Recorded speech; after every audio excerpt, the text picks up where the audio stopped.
Hi, my name's Jeremy. I'm a medical laboratory scientist here at Pathology Queensland at the Townsville Hospital. As soon as I ran Louise's sample through the analyzer, I could tell that this was going to be urgent and there was going to be a problem as the sample had flagged. Now, our analyzer will flag samples that they consider abnormal, whether it indicates this white cell count's a little bit elevated, there could be blasts here. It can only give us an indication. From then, I made a film so that one of our scientists could review it with our supervisor to see what we were dealing with. Hi, my name's Anna. I'm another medical laboratory scientist at Pathology Queensland at the Townsville Hospital. All significant films are reviewed by scientists and a report is prepared for the requesting doctor and the haematologist. Louise's film was significant as it contained blasts, which are immature white blood cells.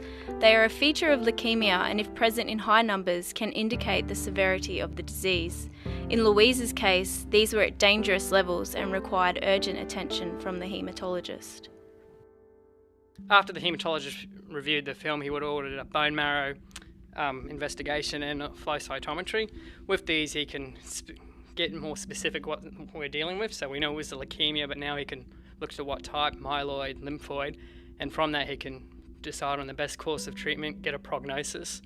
Then afterwards, we will do daily full blood counts and film reviews to monitor the patient's treatment and see how they're responding.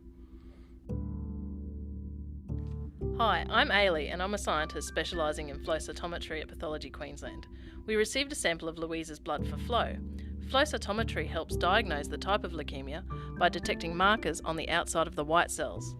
This information will also give the clinician an idea of which cytotoxic drugs will work against Louise's leukemia. Hi, I'm Carol.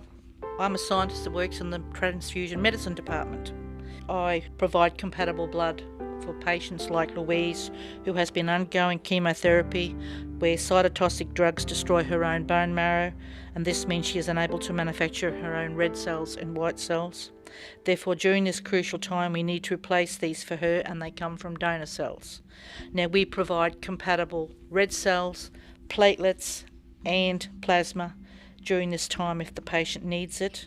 And she might also need irradiated blood products because of the cytotoxic drugs that she's on, and this prevents a disease called transfusion-associated graft versus host disease.